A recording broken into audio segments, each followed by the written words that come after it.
Share capital. अभी इसको सदिया लग जाएगी। सदिया तो नहीं लगेगी, थोड़ा टाइम लगेगा, बट ठीक है। अरे नहीं यार, 1 महीने के लिए आएंगे, ज्यादा से ज्यादा 9 क्लास। 9 क्लास का मतलब, तो तभी तो कह रहा हूँ 10 पेज ऑन एवरेज भी पढ़ेंगे तो भी 9 क्लास में खत्म हो जाएगी, मतलब 1.5 हफ्ता, बस इजी पीजी। कॉन्ट्रैक्ट में 1 महीना लगता है। 1 महीना मतलब हम एक दिन छोड़ के एक दिन क्लास लेते हैं, महीने में 15 भी नहीं होती, 13-14 क्लासेज होती है। कॉन्ट्रैक्ट से तो छोटा ही है, कॉन्ट्रैक्ट में तो और ज्यादा पेज है, कॉन्ट्रैक्ट में तो 200 पेज होंगे तो। हाँ, और अब तो और बढ़ गया कॉन्ट्रैक्ट, बारी बारी में बढ़ गया था। हाँ, एजेंसी वगैरह आ गया था ना तुम्हारी बारी में। चलो जी स्टार्ट करते हैं, share capital and debenture chapter 4। PDF ICA US download कर लो। हाँ जी, ठीक।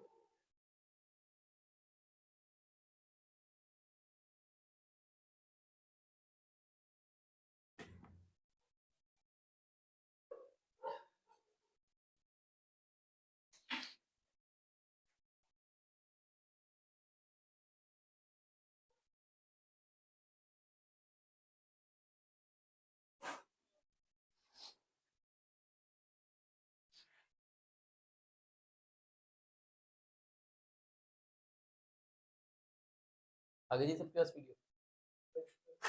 चलो जी, सबसे पहले पेज नंबर 1 पे आ जाते हैं, जहाँ से चैप्टर शुरू हो रहा है, learning outcomes. At the end of this chapter you will be able to. अगर एक बार आपने चैप्टर पढ़ लिया तो आप ये सारे काम कर पाओगे। कौन से? जो यहाँ पे लिखे हुए हैं। आपको काइंड्स ऑफ शेयर कैपिटल पता लग जाएगी, जो आप फाउंडेशन में पढ़ के भी आए थे। कौन सी काइंड होती है? इक्विटी और प्रेफरेंस। ठीक है जी, इक्विटी में दो होती है, कौन सी? हाँ, यहाँ पे काइंड्स पढ़ रहे हैं, इक्विटी एंड प्रेफरेंस। काइंड में पहले कौन सी हो गई? Equity preference. इक्विटी में दो थी, कौन सी? बिल्कुल जी, normal voting right, differential voting. बहुत बढ़िया जी। फिर हम ये चैप्टर जब हम पढ़ लेंगे तो हमें ये भी पता लग जाएगा, basic requirement for the issue of share certificate. Share certificate अगर इशू करते हैं तो क्या रिक्वायरमेंट्स है? वोटिंग राइट के लिए variation of share holder right, अगर राइट्स को चेंज कर रहे हो तो क्या रिक्वायरमेंट है, ये भी हमें पता लग जाएगा। ठीक है जी। फिर कह रहा है explain calls on unpaid shares. Unpaid shares पे जो कॉल्स होती है उनके बारे में भी हमें पता लग जाएगा। मतलब इस चैप्टर को पढ़ोगे तो काफी चीजें आपको पता लग जाएगी। Know about the time period permitted for delivery of certificate of security. जो शेयर सर्टिफिकेट है वो कितने टाइम में डिलीवर करने हैं, ये भी आपको पता लग जाएगा। तो जब ये चैप्टर पूरा हो जाएगा तो हम वापस इस पेज पे आएंगे और आपसे ये सारी चीजें वापस पूछेंगे, तो आपको ये आनी चाहिए। Understand the application of SPR. SPR सबको पता है क्या होता है? Securities premium accounts. अकाउंट्स पढ़ रहे हो, 12th में भी पढ़ी है। एसपीआर का यूज भी पता ही होगा। काफी सारे यूज होते हैं, बहुत बढ़िया बताया सुमित को, काफी सारे यूज होते हैं। ऐसे ही आप सबको पता होना चाहिए, काफी सारे यूज होते हैं। अब वो यूज क्या होते हैं?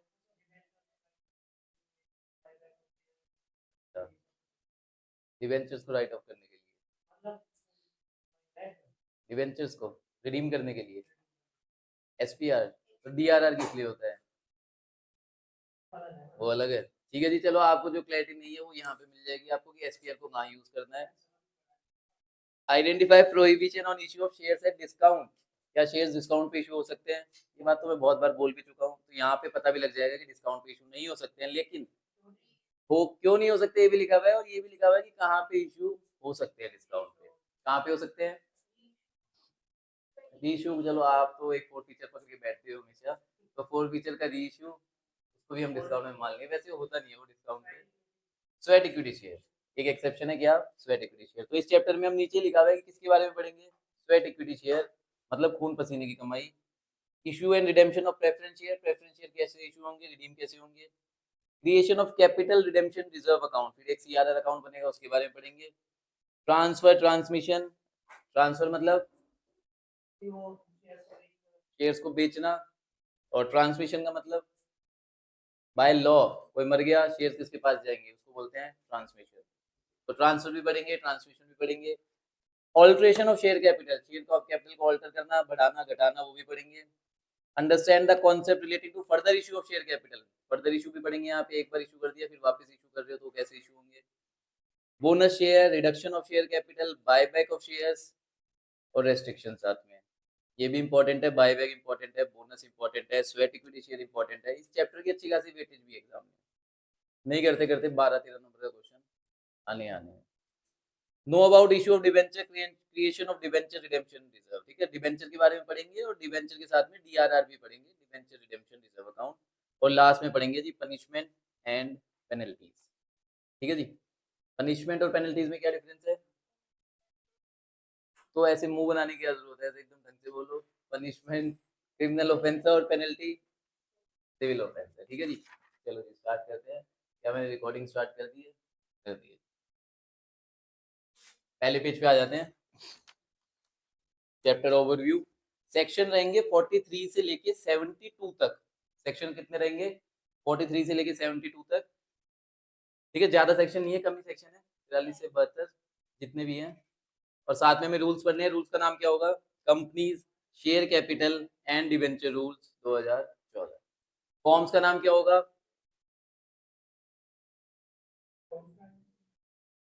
फॉर्म्स का नाम क्या होगा? एसएच। क्या नाम होगा जी फॉर्म का? एसएच। ठीक है जी, एसएच नाम रहेगा। यहाँ पे कोई ये नहीं बोलेगा एससीडी ने नाम रहेगा, ऐसा नहीं है जी, एसएच है। शेयर्स के लिए इन्होंने खाली शेयर्स का एसएच उठा लिया है, तो सारे फॉर्म्स का नाम क्या रहेगा? एसएच रहेगा। मैनेजमेंट में क्या था? एमजीटी, यहाँ पे एसएच रहेंगे। और बेन, मैनेजमेंट के साथ में एसबी रूल्स भी पढ़ लिए थे, तो वहां पे क्या आ गया था जी? बेन आ गया था। बहुत खतरनाक था बेन। करा कर घर पे जाके सबने रिवाइज किया बेन? भाई साहब कर लो उसे तुरंत रिवाइज, उसे रिवाइज कर लो तुरंत। चलो जी स्टार्ट करते हैं। Finance the life blood for running affairs of a company. अगर किसी भी कंपनी को चलाना है तो क्या चाहिए जी? पैसा चाहिए। फाइनेंस क्या है जी? लाइफ ब्लड है, मतलब उसके बिना कंपनी नहीं चल सकती। और पैसा आता कैसे है? शेयर्स इशू करके, लोन लेके, या डिवेंचर इशू करके। तो वही सब हम यहाँ पे करने वाले हैं। अगर इसके ऊपर कमांड है तो अच्छी बात है, आपकी थोड़ी रिस्पेक्ट रहेगी मार्केट के अंदर। क्यों? क्योंकि आपको पता है कि पैसा कैसे लेना है। और रिस्पेक्ट किसकी होती है? जो कंपनी को पैसा लाके। ठीक है जी। In fact, shares and debenture are financial instruments which help in arranging funds for the company. Under the Companies Act, they are jointly referred to as securities. दोनों को क्या बोलते हैं? सिक्योरिटीज बोलते हैं। सिक्योरिटीज की डेफिनेशन हमने पढ़ी है, कहाँ पढ़ी है? चार्जिस चैप्टर में सिक्योरिटी पढ़ी है। वो दूसरी सिक्योरिटी थी, गिरवी रखवाना। यहाँ सिक्योरिटीज वर्ड क्या ही डेफिनेशन? प्रोस्पेक्टस में पढ़ी है। कहाँ पढ़ी है जी? प्रोस्पेक्टस में। मैंने आपको पढ़ाया था सिक्योरिटीज की पूरी डेफिनेशन। उसके अंदर सिक्योरिटीज एक वाइडर टर्म है, जिसके अंदर शेयर्स भी आ जाते हैं, डिबेंचर्स भी आ जाते हैं, स्टॉक्स भी आ जाते हैं, बॉन्ड्स भी आ जाते हैं। कोई भी इंस्ट्रूमेंट आ जाता है जिसमें कोई रिटर्न मिलने वाला है, वो सब क्या है जी? सिक्योरिटीज है। तो दो शेयर्स और डिबेंचर दोनों किसके अंदर है? सिक्योरिटीज। क्या सिक्योरिटीज की डेफिनेशन कंपनीज एक्ट में दी हुई है? सिक्योरिटीज कॉन्ट्रैक्ट रेगुलेशन एक्ट के अंदर इसकी डेफिनेशन। कंपनीज एक्ट में जो डेफिनेशन है उसमें क्या लिखा हुआ है कि सिक्योरिटीज की डेफिनेशन देखनी है तो कहाँ चले जाओ? सिक्योरिटीज कॉन्ट्रैक्ट रेगुलेशन एक्ट के अंदर चले जाओ। ठीक है जी। Shares represent ownership interest in a company with entrepreneurial risk and rewards, where debenture depicts lender interest in the company with limited risk and return. Shares क्या होते हैं? Ownership interest. यहाँ आप क्या बन जाते हो? ओनर बन जाते हो। इसमें रिस्क भी होती है और रिवॉर्ड्स भी होते हैं, ओनरशिप वाले मतलब इंटरप्रेन्योर वाले। डिबेंचर्स क्या होते हैं? लेंडर की तरह है, आपको इंटरेस्ट मिलेगा, लिमिटेड रिस्क है, लिमिटेड रिटर्न है। लेकिन शेयर्स पे रिटर्न कितना भी हो सकता है और रिस्क भी कितनी भी हो सकती है। या तो बहुत ऊपर चले जाओगे या बहुत नीचे चले जाओगे। लेकिन डिबेंचर में इंटरेस्ट आता रहेगा, ज्यादा कोई रिस्क। क्लियर है जी? Sometime after the issue of capital, a company may either alter or reduce the share capital depending upon the exigencies of the situation. Capital एक बार रेज कर ली, अब अगर बढ़ानी है तो बढ़ा भी सकते हैं, घटानी है तो घटा भी सकते हैं। दोनों प्रोसीजर हम यहाँ पे पढ़ेंगे। इशू भी पढ़ेंगे हम, मतलब ऑल्ट्रेशन भी पढ़ेंगे और रिडक्शन भी पढ़ेंगे। ऑल्ट्रेशन का मतलब हम इसको कंसीडर करेंगे बढ़ाना, रिडक्शन का मतलब घटाना। The company has to follow the requisite provision for alteration or reduction of share capital. Both the shares and debenture are presented in the balance sheet. कहाँ पे प्रेजेंट होते हैं ये शेयर्स और डिबेंचर? बैलेंस शीट में तो होते हैं। बैलेंस शीट में किस साइड होते हैं? Liability side. On the liability side of the issuer company and on the asset side of the investor and lender.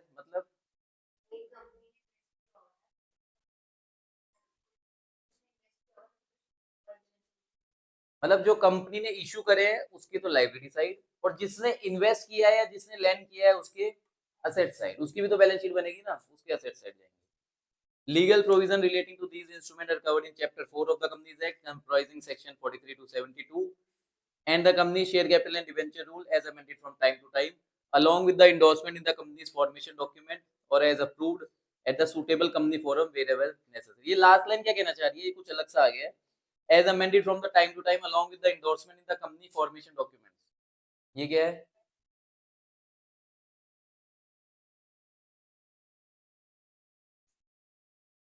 Along with the endorsement in the company formation document,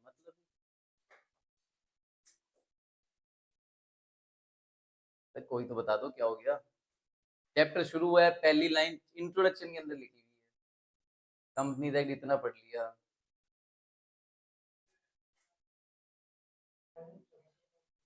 अभी ऐसे कह देते हैं introduction को छोड़ देते हैं, क्या ही फर्क है.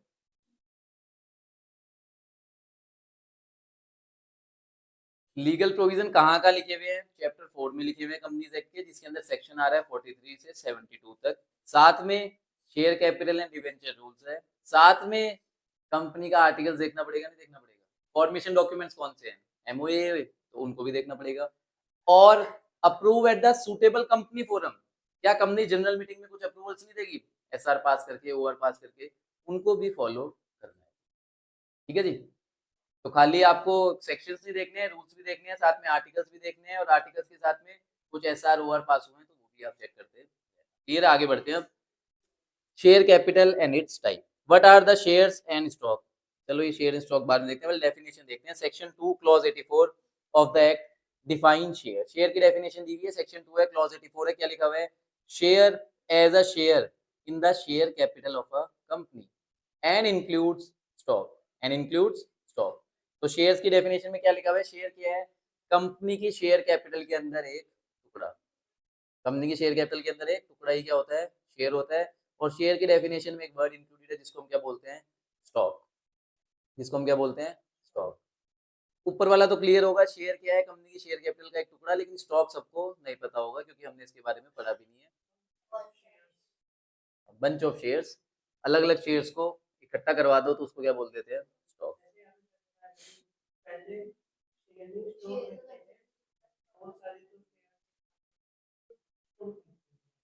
नहीं, मैंने कभी ऐसा नहीं बताया. हाँ, मैंने मैंने ऐसा कुछ नहीं बताया, तो मेरा नाम मत लो आप. मैं बताने वाला हूँ आपको स्टॉक क्या होता है. Capital of a company is termed as share capital. Company capital को हम क्या बोलते हैं, शेयर कैपिटल बोलते हैं. Which is divided into unit, जिसको टुकड़ों में डिवाइड किया हुआ है. Having a certain face value, जिसकी क्या होती है, फेस वैल्यू या nominal value. Each such unit is termed as share. उसी को हम क्या बोल देते हैं, शेयर. मतलब शेयर कैपिटल में एक टुकड़ा क्या है जी, शेयर है. New London and Brazilian Bank versus Brocklebank क्या कह रहे हैं, a share is not a sum of money. ये सम ऑफ मनी नहीं है.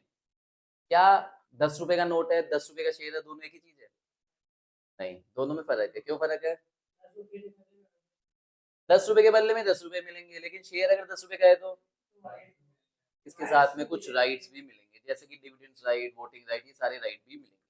But it is an interest. लेकिन ये क्या है, इंटरेस्ट है, measured in a sum of money. जिसको मेजर कैसे करेंगे भाई, कितने के शेयर्स हैं वो तो ऐसे ही बताऊंगा ना, इतने रुपए के शेयर्स हैं. तो मेजर तो हमेशा सम ऑफ मनी में करना पड़ेगा, लेकिन ये सम ऑफ मनी नहीं. ये क्या है जी, एक इंटरेस्ट है. And made up of various right. इसके साथ में क्या होते हैं, बहुत सारे राइट्स होते हैं. कंटेन इन द कॉन्ट्रैक्ट, जिसमें कॉन्ट्रैक्ट बनता है. कौन सा कॉन्ट्रैक्ट बनता है जी, शेयर होल्डर और कंपनी के बीच में जो कंडीशंस एमओए में लिखी हुई है, एओए में लिखी है, वो शेयर होल्डर्स को फॉलो करनी है. तो एक कॉन्ट्रैक्ट बन जाता है शेयर होल्डर और कंपनी के बीच में, including the right to a sum of money of a more और लेस अमाउंट. इसके साथ में आपको एक राइट भी मिलता है कि एट द एंड कुछ पैसा भी तो मिलेगा ना शेयर्स के ऊपर. अगर मैंने शेयर्स खरीदे उन्हें बेचूंगा तो क्या पैसा मिलेगा, नहीं मिलेगा. तो भाई सम ऑफ मनी भी मिलेगा और साथ में अलग राइट्स भी मिलेंगे. तो इसको कभी भी सम ऑफ मनी नहीं बोलेंगे, इसे क्या बोलेंगे, एक इंटरेस्ट है. ये क्या है, इंटरेस्ट है. लेकिन जिसको मेजर कैसे किया जाता है, सम ऑफ मनी के अंदर मेजर किया जाता है. क्लियर है. Around 2 decades later, J Farwell in landmark case of Borland trustee versus Steel Brothers and Company Limited place his trust in the opinion stated above.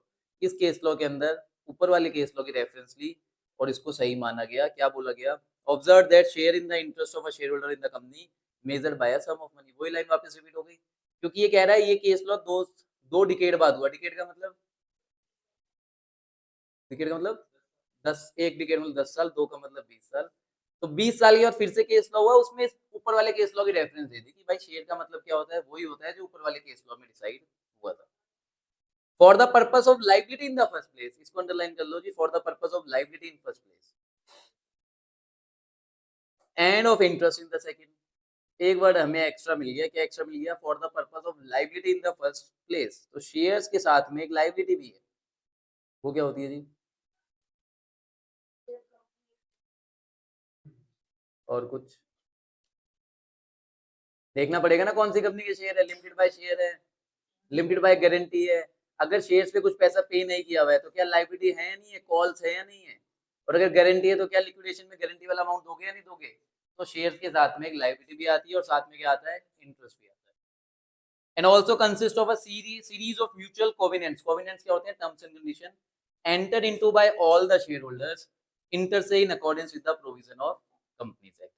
कुछ टर्म्स एंड कंडीशन है जो सारे शेयर होल्डर्स एग्री कर रहे हैं in accordance with the provision of companies act and articles. Articles में भी लिखा होगा, कंपनीज एक्ट में भी लिखा होगा शेयर होल्डर्स के क्या राइट है, क्या ड्यूटी है, आर्टिकल्स में भी लिखा होगा क्या राइट्स है, क्या ड्यूटी है, वो सब टर्म्स एंड कंडीशन आपको फॉलो करनी है। क्लियर है जी, चलो जी आगे बढ़ते हैं। Example 1, Sun Bakers Limited has authorised share capital of 50 lakh। The face value of each unit of capital और share is 10। In this case, it can be said that company has 5 lakh share of 10 each. कोई दिक्कत, एकदम सही है ना। When these shares either in part or whole are allotted to various person, they on the date of allotment become shareholders of the company. तो जैसे ही allotment होगी तो वो क्या बन जाएंगे, shareholders। तो वो members कब बनेंगे,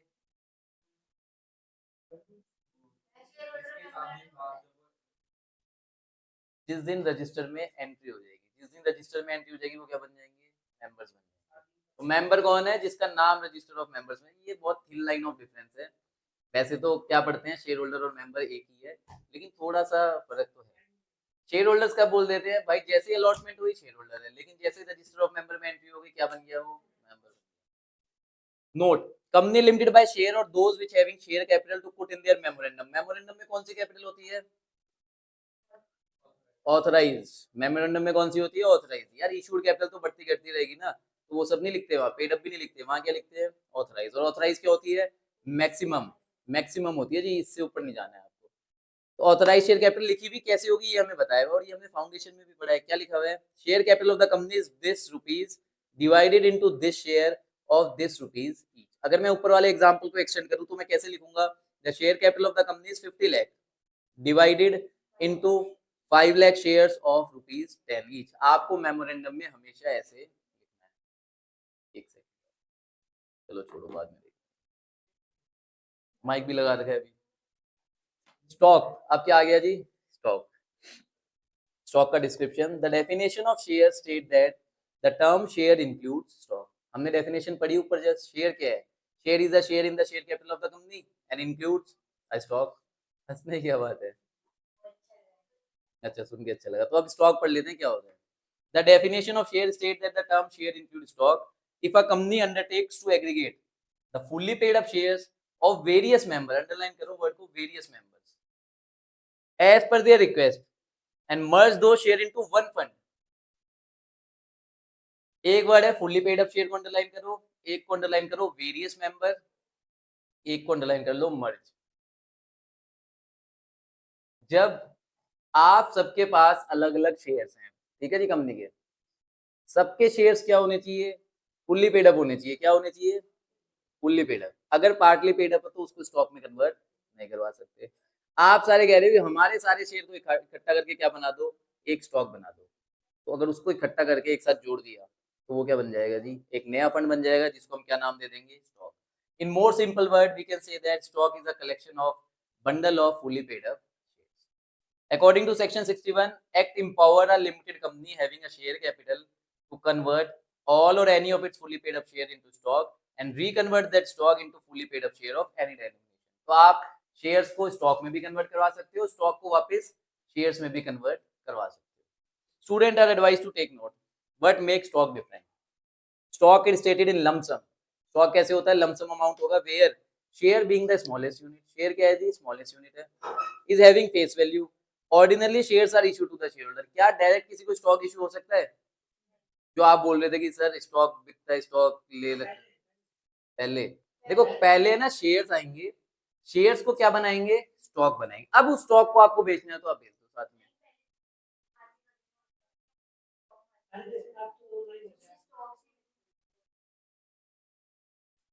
पता नहीं जी, नो आइडिया जी, इस बारे में मैंने भी कभी कुछ सुना नहीं है ऐसा कुछ।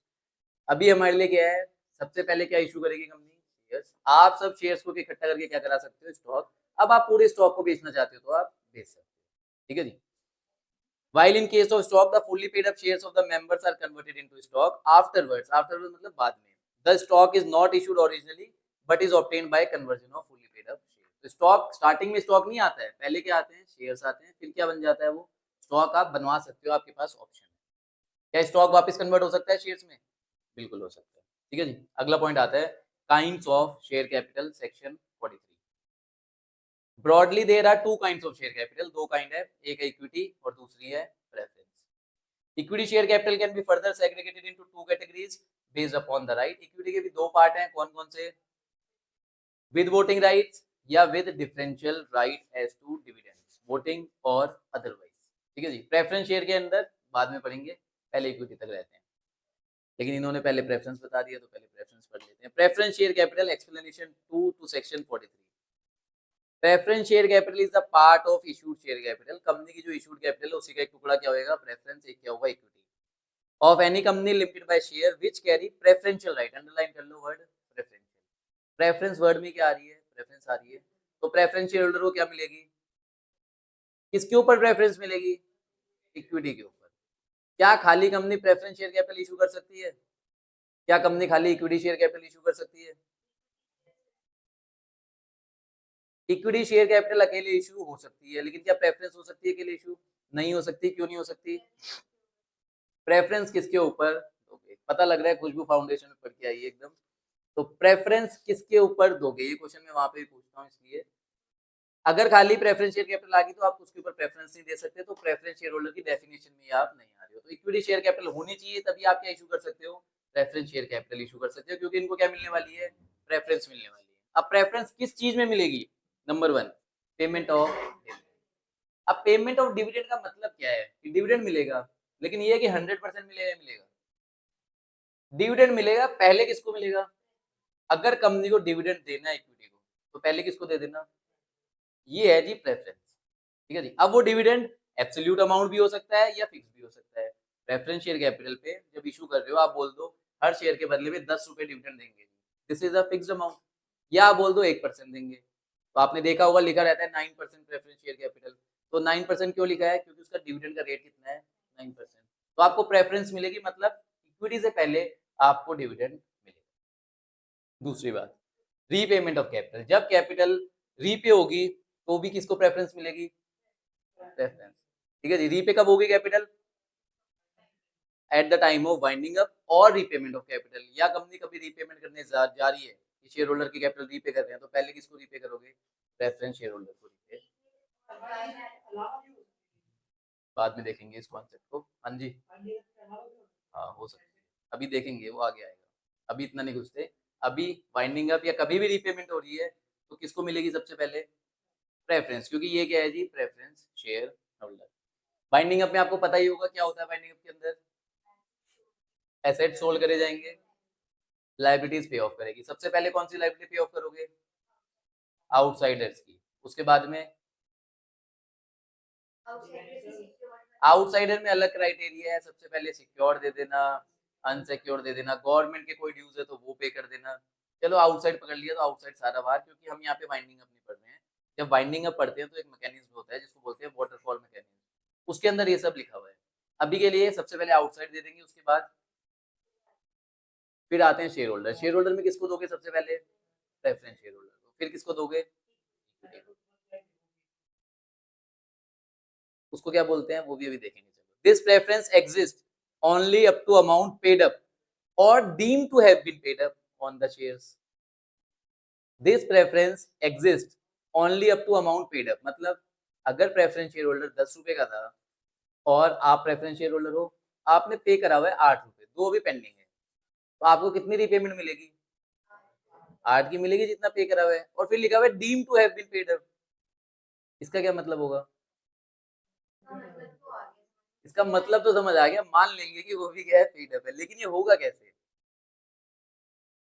Deem to have been paid up कैसे हो सकता है? थोड़ा जोर डालो, ऐसी बात नहीं है, आजकल इंटर में आ चुके हो और पढ़ भी रहे हो बहुत सारे सब्जेक्ट्स, हो लॉ भी पढ़ रहे हो साथ में, कहीं ना कहीं से कनेक्टिविटी बनाओ कि deem to have been paid up क्या हो सकता है।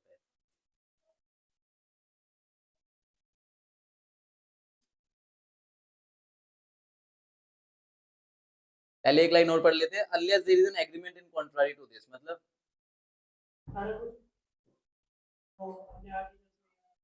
जब प्रेफरेंस शेयर इशू करे थे उसके टर्म्स एंड कंडीशन में क्या लिख दिया, पेड अप का कोई रूल नहीं है, आपको पूरा ही मिलेगा वापस, तो कितना मिलेगा? पूरा ही मिलेगा, क्योंकि कॉन्ट्रैक्ट में लिखा हुआ है। अगर नहीं लिखा हुआ तो कितना मिलेगा? जितना पेड अप है। अब वो पेड अप एक्चुअल में भी हो सकता है, वो पेड अप डीम्ड भी हो सकता है। डीम्ड का मतलब क्या है? रियल में उन्होंने पैसा नहीं दिया होगा, पर हम मानेंगे क्या? मानेंगे कि उन्होंने पैसा दे दिया है। कौन सी वाली? नहीं नहीं नहीं नहीं नहीं नहीं नहीं, शेयर कैपिटल ही नहीं होती तो ये बात ही कहाँ से आएगी? रीपेमेंट ऑफ कैपिटल ही कहाँ से आएगा जब शेयर कैपिटल? देखो डीम्ड क्या होता है, डीम्ड का मतलब क्या होता है? पहला हो गया पेड अप, मतलब उन्होंने रियल में दिया है, शेयर होल्डर की जेब से पैसा निकल के आया है तो पेड अप। जब जेब से निकल के नहीं आया और शेयर्स फिर भी पेड अप हो गए,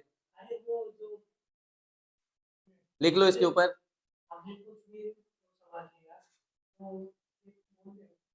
छोड़ो, इसके ऊपर लिख लो कैपिटलाइजेशन ऑफ रिजर्व। क्या लिख लो इसके ऊपर?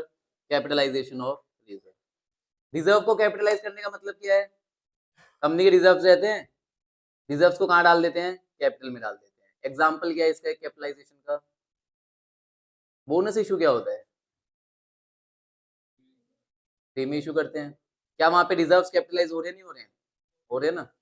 यहाँ पे क्या कह रहा है, खाली कैपिटलाइजेशन ऑफ रिजर्व लिखा है, मतलब रिजर्व्स का जो पैसा है ना, बोल दिया कि शेयर होल्डर आपको जो हमें पैसे देने थे ना बच्चे में 2-2 रुपए, 8 तो आपने दे दिए अपनी जेब से, जो 2-2 रुपए आपके बचे हैं ना, कंपनी के पास बहुत रिजर्व पड़े हैं, आप मौज करो, आपको हम क्या मान लेंगे, फुली पेड अप मान लेंगे, और 2 रुपए कहाँ से आ जाएंगे?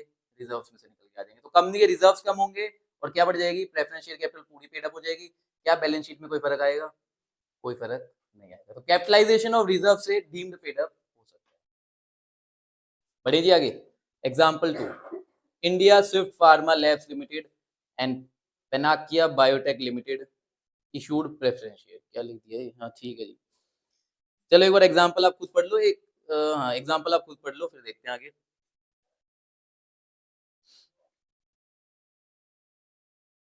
वैसे कुछ है नहीं एग्जाम्पल में, पढ़ोगे क्या उसमें?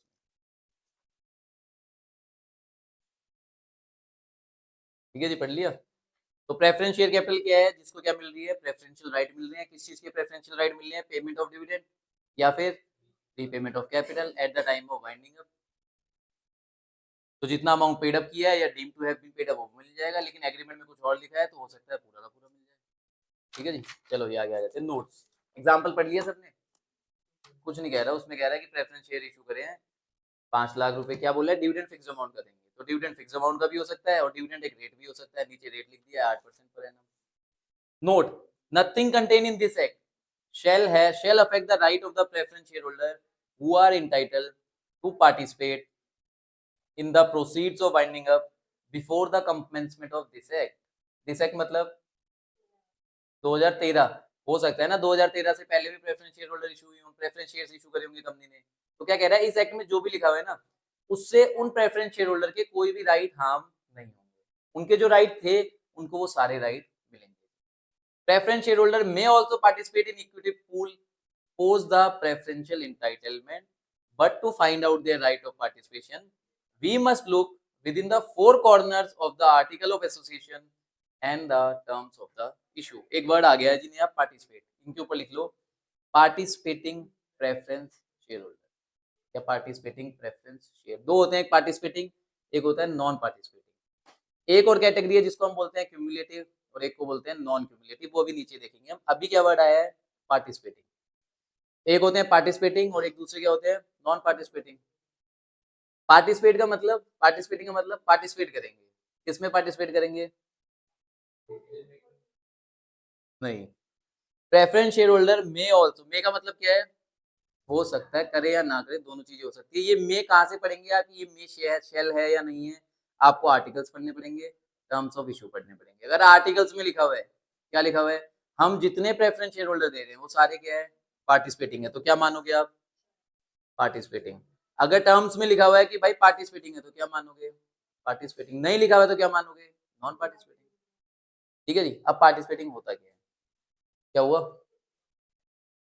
In equity pool post the preferential entitlement. एक वर्ड आ गया जी नया, इक्विटी पूल, काफी बड़ा वर्ड है लेकिन इन शॉर्ट समझाने की कोशिश करेंगे आपको। इक्विटी पूल क्या होता है, इक्विटी पूल क्या है, किसका पूल, इक्विटी का। उसमें डाइव कौन करेगा, खाली इक्विटी शेयर होल्डर करेंगे, लेकिन अगर प्रेफरेंस शेयर होल्डर पार्टिसिपेटिंग है तो वो भी डाइव कर सकते हैं।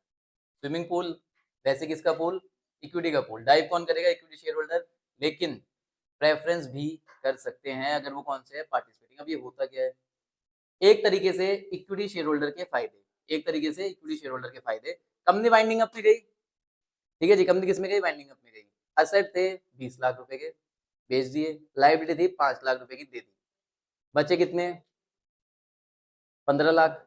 15 में से सबसे पहले किसको दे दे, प्रेफरेंस कैपिटल ले दो जी, मान लेते हैं 5 लाख की कैपिटल किसकी थी, प्रेफरेंस, दे दीजिए 5 लाख की, बचे कितने, 10 लाख। फिर इक्विटी शेयर कैपिटल कितनी थी जी, 5 लाख, उनकी भी तो विचार होगी, दो कैपिटल वापस दे दीजिए, बचे कितने, 5 लाख। ये क्या बन गया, पूल। ये क्या है, पूल। हाँ, बचा हुआ 5 लाख क्या है, स्विमिंग पूल, जिसमें कौन डाइव करेगा, ऑब्वियसली ओनर करेंगे, वो कौन है, इक्विटी। इक्विटी वाले आपस में इसको इसमें डाइव करेंगे, मजे लेंगे पूल के। लेकिन अगर प्रेफरेंस शेयर होल्डर पार्टिसिपेटिंग है, वो कहेंगे हम भी इसके अंदर कूदेंगे, हमें भी हमारा पार्टिसिपेशन चाहिए, हमें भी हमारा पैसा चाहिए।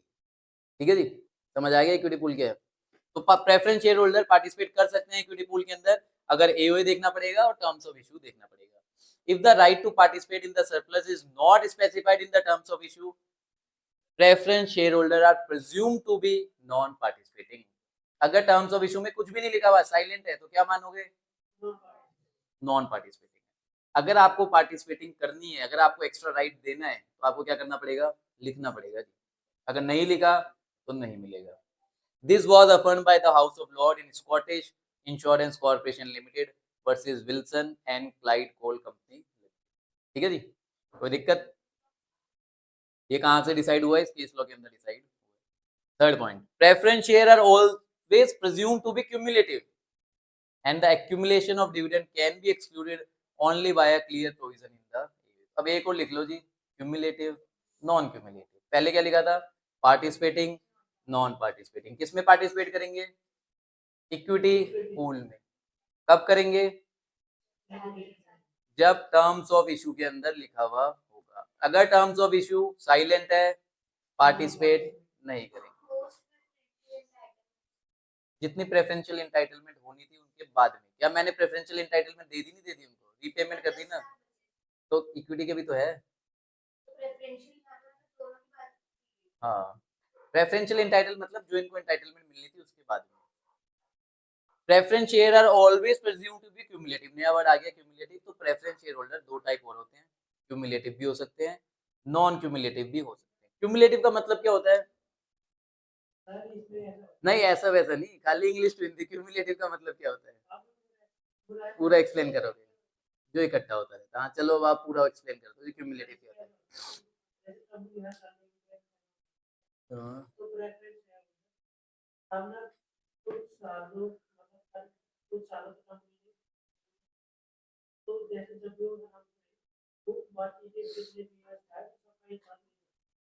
बिल्कुल, क्यूमुलेटिव नॉन क्यूमुलेटिव दो वर्ड है। क्यूमुलेटिव का मतलब क्या होता है, इकट्ठा होना। क्यूमुलेटिव का मतलब क्या होता है, इकट्ठा होना। और नॉन क्यूमुलेटिव का मतलब इकट्ठा नहीं होगा।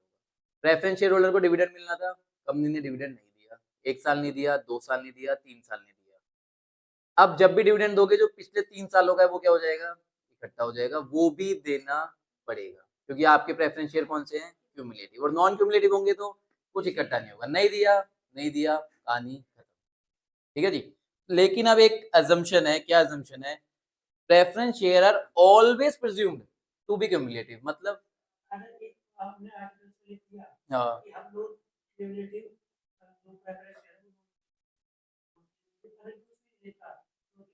बिल्कुल जी। आप हमेशा मान के चलोगे आपके प्रेफरेंस शेयर कौन से वाले हैं, क्यूमुलेटिव एंड नॉन पार्टिसिपेटिंग। आप हमेशा मान के चलोगे प्रेफरेंस शेयर होल्डर क्या है, क्यूमुलेटिव एंड नॉन पार्टिसिपेटिंग। लेकिन अगर आपको इसको चेंज करना है तो आपको आर्टिकल्स में और टर्म्स ऑफ इशू में लिखना पड़ेगा। क्या लिखना पड़ेगा, क्यूमुलेटिव नहीं है और क्या है, पार्टिसिपेटिंग है। ये दोनों चीजें लिख के ही हो सकती है, वरना प्रिजम्पशन क्या है, always cumulative, always non participating. ठीक है जी, दोनों कॉन्सेप्ट समझ आ गए।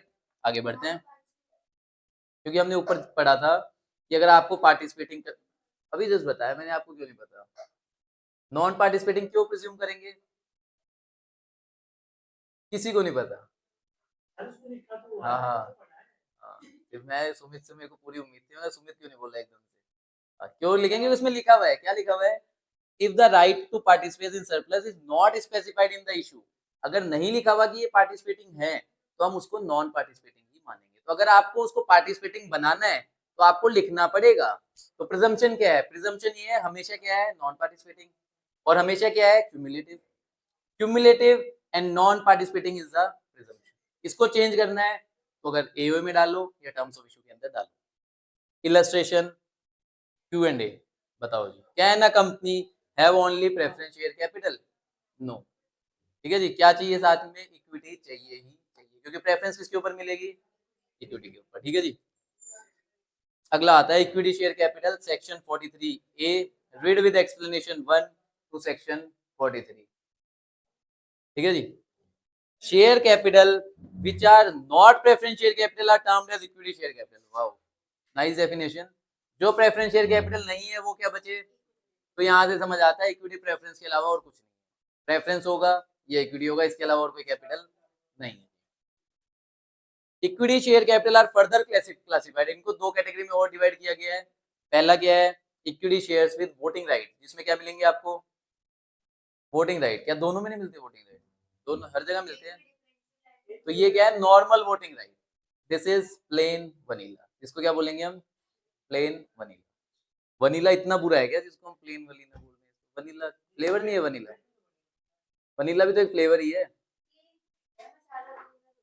वही तो वनीला है, लेकिन इनको थोड़ा दिखाना था ना कि ये नॉर्मल वाले हैं, तो नॉर्मल के लिए क्या लिख दिया, plane vanilla. Because equitable same voting right, क्योंकि क्या मिलने वाली है, सेम वोटिंग राइट। क्या वनीला खुद का फ्लेवर नहीं है क्या यार, इतनी ज्यादा बेइज्जती कर रहे हैं उसकी। बेइज्जती है, उनको नॉर्मल कैटेगरी में डाल दिया वनीला को, नॉर्मल में क्यों डाला है, कुछ रीजन है क्या इसके पीछे, ऐसे ही अंडरस्टैंडिंग के लिए उनको प्लेन वनीला बोले, किसी केस लॉ के अंदर बोला गया होगा तो बोल दिया इन्होंने भी। Equity share with differential right, दूसरे कौन से हैं, with DVR, with respect to dividend or voting right or otherwise in accordance with rule 4 of companies share capital and debenture rule 2014। यहाँ पे आपको क्या मिलने वाले हैं, डिफरेंशियल राइट, या तो वोटिंग के अंदर डिफरेंशियल राइट, या डिविडेंड के अंदर, या किसी और चीज के अंदर। इक्विटी शेयर होल्डर के पास क्या ये दो ही राइट है क्या, इनके अलावा और कोई राइट है, क्या राइट है, डिसीजन मेकिंग तो वोटिंग से होगी, क्या और कोई भी राइट है, डिविडेंड भी लिखा हुआ है यहाँ पे, डिविडेंड और वोटिंग, उसके अलावा पूछ रहा हूँ। बोनस इशू है, राइट इशू है, प्रॉक्सी है, राइट टू अपॉइंट प्रॉक्सी एक राइट है या नहीं है, तो हो सकता है किसी और राइट में चेंजेस कर दो, उनको क्या मानेंगे, डीवीआर। मतलब 100 रुपए की कंपनी की कैपिटल, आपके पास 10 रुपए की कैपिटल, अगर इक्विटी शेयर प्लेन वनीला वाले हैं तो आपको कितने परसेंट वोटिंग राइट मिलेंगे, 10%।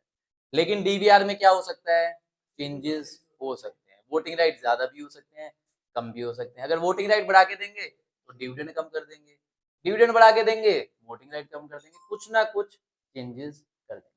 ठीक है जी, equity share often refer to as ordinary share and sometime as common share. Equity के और क्या नाम है, इनको ऑर्डिनरी शेयर्स भी बोल सकते हो, इनको कॉमन शेयर्स भी बोल सकते हो। ठीक है जी, अब आ रहा है equity shares with differential rights, इसका प्रोसीजर ये आज से पहले हमने कभी भी नहीं पढ़ा। Condition to issue shares with differential rights, as per sub rule 1 a company limited by shares may issue equity share capital with differential right as to dividend, voting or otherwise if it complies with the following condition। अगर आपको DVR issue करने हैं तो ये condition comply करनी पड़ेगी। ठीक है जी, the AOA of the company authorise the issue of these share. कौन ऑथोराइज करे? आर्टिकल्स के अंदर ऑथराइजेशन होनी चाहिए कि हमारी कंपनी डीवीआर इशू कर सकती है। Approval of the share holders is obtained by passing ordinary resolution. कौन सा अप्रूवल चाहिए? ओआर। ओआर का मतलब मोर देन 50% से ऊपर आपको अप्रूवल चाहिए एट द जनरल मीटिंग, मतलब मीटिंग बुलानी पड़ेगी, वहां ले लेना approval. A listed public company is required to pass the resolution through postal ballot. हम पिछला चैप्टर कौन सा पढ़ के आए हैं? मैनेजमेंट। क्या वहां हमने पोस्टल बैलेट पढ़ा था? नहीं सर। जी सर पढ़ा था बिल्कुल। तो पोस्टल बैलेट में हमने ये भी पढ़ा था किसके लिए मैंडेटरी है और कौन से मैटर सेंट्रल गवर्नमेंट ने प्रिस्क्राइब करे हुए हैं। उसमें से एक मैटर क्या था? Equity shares with differential voting right. और एप्लीकेबल किसके ऊपर थी ये? लिस्ट, जिसके इक्विटी शेयर लिस्टेड है। और साथ में एक और था 1000 से ज्यादा मेंबर्स। ठीक है जी। तो इन कंपनीज को ये रेजोल्यूशन किससे पास करना है? पोस्टल बैलेट से पास करना है। एक सेकंड होल्ड करना।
हाँ जी, कहाँ पे थे हम?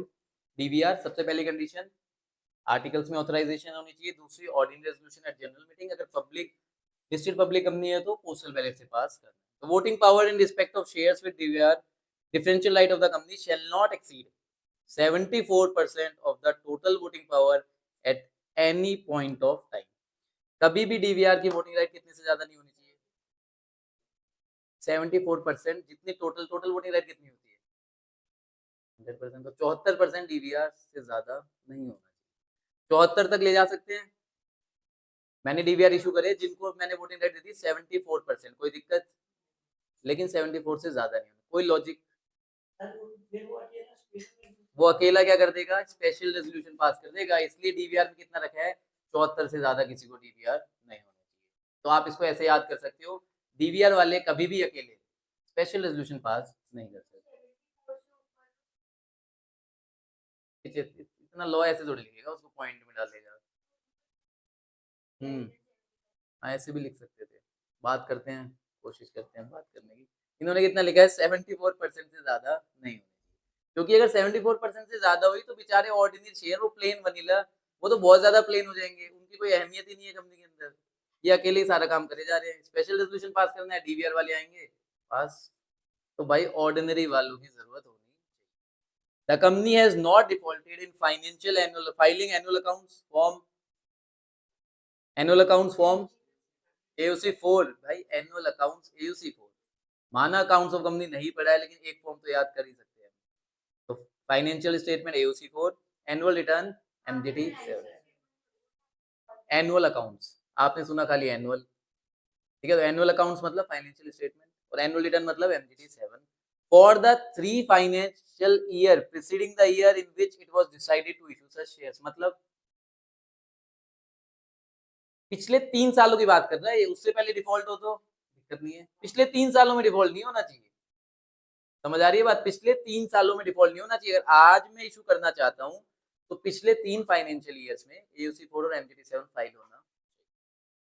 The company has not defaulted in the payment of declared dividend. देखो डिविडेंड के ऊपर आगे साथ में वर्ड क्या लिखा हुआ है, ऐसा डिविडेंड जो डिक्लेयर हो चुका है, प्रपोज वाला नहीं, डिक्लेयर वाला। रिकमेंडेड नहीं, खाली डिक्लेयर होना चाहिए।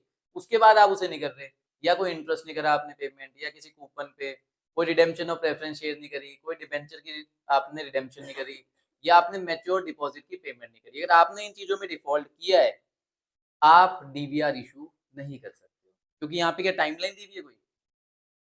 अभी तक इन्होंने कोई टाइमलाइन नहीं दी, तो पीछे कोई भी डिफॉल्ट नहीं होना चाहिए। अगर आपने डिफॉल्ट किया है और डिफॉल्ट चल रहा है, आप डीवीआर इशू नहीं कर सकते।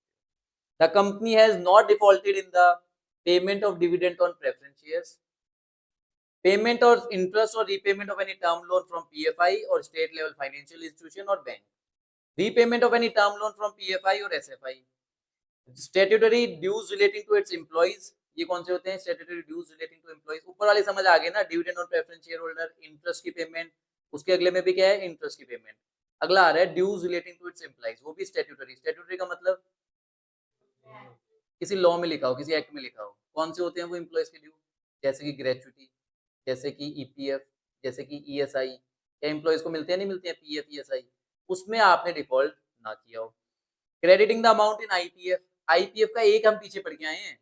कौन से वाला पढ़ के आए हैं? आईपीएफ में कब जाते हैं शेयर्स? एसबीओ सामने ना आता, निकल के नहीं आया। कब तक? 1 साल तक निकल के नहीं आया, तो आईपीएफ में जाने चाहिए। खाली ये नहीं जाते, और भी शेयर्स जाते हैं आईपीएफ में। अगर आपने उसमें डिफॉल्ट किया है, आप डीवीआर इशू नहीं करोगे। नोट, अ कंपनी में issue equity shares with DVR upon expiry of 5 years from the end of financial year in which default mention in point F. Point F में पढ़ रहे हो ना, कौन से वाले हो? पीछे वाले 5 वाज मेड गुड। क्या कह रही है? आपने डिफॉल्ट कर दिया किसके अंदर? डिविडेंड में, पेमेंट में डिफॉल्ट कर दिया, इंटरेस्ट पेमेंट में डिफॉल्ट कर दिया। क्या उस डिफॉल्ट को कभी गुड नहीं कर सकते आप? गुड करने का मतलब आप फाइल कर दो, आप सही कर दो उसे। उसके बाद कितने साल निकलने चाहिए? 5 साल निकलने, मतलब 5 साल का क्या हो गया? Cooling period. 5 साल का क्या हो गया? कूलिंग पीरियड, मतलब ठंडा हो जाएगा 5 साल में मैटर। उसके बाद आप डीवीआर इशू कर सकते हो। आपने डिफॉल्ट किया, डिफॉल्ट करते ही डिफॉल्ट को गुड कर दो, उसके बाद 5 साल वेट करना पड़ेगा। उसके बाद क्या इशू करना? डीवीआर। जहाँ पे एनुअल रिटर्न और एमजीटी 7 की बात हुई थी, वहां पे क्या कहा था? पिछले 3 सालों में नहीं होना चाहिए। ये जो 5 पॉइंट है, कौन कौन से? डिविडेंड की पेमेंट, इंटरेस्ट की पेमेंट, ड्यूज ऑफ एम्प्लॉइज, या फिर आईपीएफ का पैसा। इनके लिए क्या बोला है? डिफॉल्ट हो गया, कोई दिक्कत नहीं है, डिफॉल्ट को ठीक करो, 5 साल वेट करो, उसके बाद इशू कर देना। लेकिन जो पॉइंट ई है, उसमें क्या लिखा हुआ था? पॉइंट ई में क्या लिखा हुआ था? Company has not defaulted in the payment of declared dividend, interest, redemption of preference share, debenture और रीपेमेंट ऑफ मैच्योर डिपॉजिट। इसके अंदर कभी डिफॉल्ट होना ही नहीं चाहिए। क्या नहीं होना चाहिए? इसके अंदर कभी डिफॉल्ट होना ही नहीं। क्या इसके लिए कोई टाइमलाइन दी हुई है कि गुड कर लो? कोई टाइमलाइन नहीं दी हुई। इसमें डिफॉल्ट होना ही नहीं चाहिए। अगर इसमें डिफॉल्ट है, नहीं कर सकते। लेकिन ये डिफॉल्ट कौन सा मानेंगे हम? देखो, अगर हम सही इंटरप्रिटेशन करें तो मुझे लगता है ये सबसिस्टिंग डिफॉल्ट नहीं होना, मतलब कंटिन्यूएशन में डिफॉल्ट नहीं होना चाहिए। डिफॉल्ट को गुड कर दिया, उसके बाद आप इशू कर सकते हो। आपने डिफॉल्ट किया, डिफॉल्ट को गुड कर लो, उसके बाद आप इशू कर सकते हो। ठीक है जी। तो ये कंडीशंस हो गई। एक कंडीशन और बची है, the company has not penalised, आपके अगेंस्ट में कोर्ट ने ऑर्डर ना दिया हो, किसके regarding? During the last 3 year, RBI act के अंदर, सेबी के एक्ट के अंदर, एससीआरए के अंदर, फैमा के अंदर, या कोई भी स्पेशल एक्ट जो कंपनी के ऊपर लग रहा है। स्पेशल एक्ट मतलब बैंकिंग रेगुलेशन एक्ट, आईआरडीए का, इंश्योरेंस एक्ट, अगर आपके ऊपर वो लग रहा है तो उसके अंदर भी आपके अगेंस्ट में कोई पेनल्टी ना आई हो कोर्ट या ट्रिब्यूनल से पिछले 3 सालों में, लास्ट 3 ईयर्स। ठीक है जी, क्लियर है? ये क्या हो गई हमारी डीवीआर की कंडीशन। एक बार रिपीट करेंगे। सबसे पहले एओए में ऑथराइजेशन होनी चाहिए, ऑर्डिनरी रेजोल्यूशन जनरल मीटिंग पे, अगर लिस्टेड पब्लिक कंपनी है तो पोस्टल बैलेट से। 74% से कभी भी ज्यादा नहीं होना चाहिए। क्या ये एक फाइनेंशियल ईयर की बात कर रहे हैं? ये फाइनेंस नहीं, ये कभी भी एनी टाइम कभी भी 74% से ज्यादा डीवीआर नहीं होने चाहिए। उसके बाद कह रहा है एओसी 4 और एमजीडी 7 में पिछले 3 सालों में डिफॉल्ट ना कराओ। Declare dividend, deposit, redemption of preference share, redemption of debenture या कोई इंटरेस्ट, इनके ऊपर पिछली कभी भी डिफॉल्ट नहीं होना चाहिए, has not defaulted, subsisting default नहीं होना चाहिए। फिर कह रहे हैं डिफॉल्ट ना कराओ किसके अंदर, dividend on preference share, repayment of any term loan, repayment of any term loan from PFI SFI, dues employees के आईपीएफ का पैसा। इनके लिए टाइमलाइन भी दे दी है, अगर डिफॉल्ट किया है डिफॉल्ट गुड करके 5 साल का कूलिंग पीरियड है, उसके बाद इशू कर सकते हो। लास्ट पॉइंट, पेनल्टी नहीं आनी चाहिए किसी कोर्ट या ट्रिब्यूनल से पिछले 3 सालों में। कौन से एक्ट के अंदर? RBI act, SEBI act, SCRA, FEMA या फिर स्पेशल।